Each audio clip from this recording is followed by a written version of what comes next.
జై శ్రీమన్నారాయణ. శ్రీమతే రామానుజాయ నమః. ఈనాటి మంచి మాట.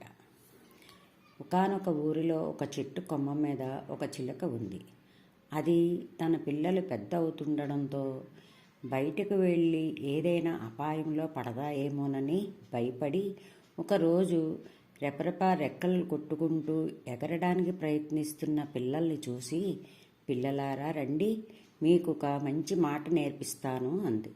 సంతోషంతో ఎగురుకుంటూ వచ్చిన పిల్లలకి వేటగాడొస్తాడు జాగ్రత్త, గింజలు విసురుతాడు జాగ్రత్త, వల వేస్తాడు జాగ్రత్త, పట్టుకుంటాడు జాగ్రత్త, మెడ విరుస్తాడు జాగ్రత్త అనే పాట నేర్పించింది. అతి త్వరలోనే ఆ పాటని చక్కగా నేర్చేసుకున్న ఆ పిల్లలు బహురమ్యంగా పాడడం మొదలుపెట్టాయి. అమ్మయ్య, వేటగాడు వచ్చినా నా పిల్లలకి ఇంకేం పర్వాలేదు అనుకుని వేటగాడు అడవిలోకి తుర్రున వెళ్ళిపోయింది ఆ తల్లి చిలక. ఈలోగా రానే వచ్చాడు వేటగాడు. వాటిని చూడగానే చిలుక పిల్లలు వేటగాడు వస్తున్నాడు జాగ్రత్త అని పాడసాగాయి.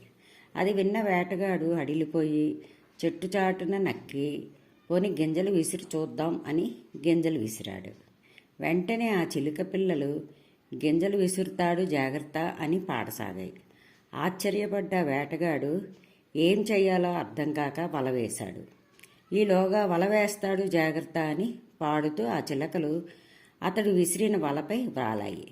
పాడుకుంటూ గింజలు తింటున్న చిలకల్ని ఒక్కొక్కటిగా పట్టుకుని మెడ విరుస్తూ ఉంటే ఇంకా పాడుతున్న ఆ చిలకలు మెడ విరుస్తాడు అంటూనే చచ్చిపోయాయి. అయ్యో, ఈ చిలకలు పాట అయితే నేర్చుకున్నాయి కానీ దానిలోని అర్థాన్ని గ్రహించుకోలేదు. మన పిల్లల చదువులు కూడా ఇలాగనే ఉన్నాయి. పిల్లలే కాదు, మనమందరం కూడా అంతే. నేడు మనమందరం చక్కని దేవుని శ్లోకాలు, పాటలు, మంత్రాలు, పురాణాలు, ప్రవచనాలు, వేదాలు, సహస్రనామాలు వింటున్నాం, చదువుతున్నాం, పాటించకుండా వదిలేస్తున్నాం. నాకు తెలిసి దేవుడు వాటిని పాటించమన్నారు కానీ 11 సార్లు చెయ్యు, మండలం చెయ్యు, 1,00,000 సార్లు చెయ్యు అని ఎక్కడా చెప్పినట్టు లేదు. అవి మనం సృష్టించుకున్నవి. మనలాగే చిలక పిల్లలు కూడా పాటలు నేర్చుకున్నాయి కానీ అర్థాన్ని గ్రహించక పాపం చనిపోయాయి. భగవద్గీత ప్రవచించే పెద్దవారు కూడా ఇది పారాయణ గ్రంథం కాదు, అనుష్ఠాన గ్రంథం అంటారు. ఆచరణలో పెట్టలేనిదే ఎన్ని వల్లించినా వృధాయే. ఆచరణ పర్యంతం ఉండాలి మనం నేర్చుకునే మంచిదేదైనా సరే.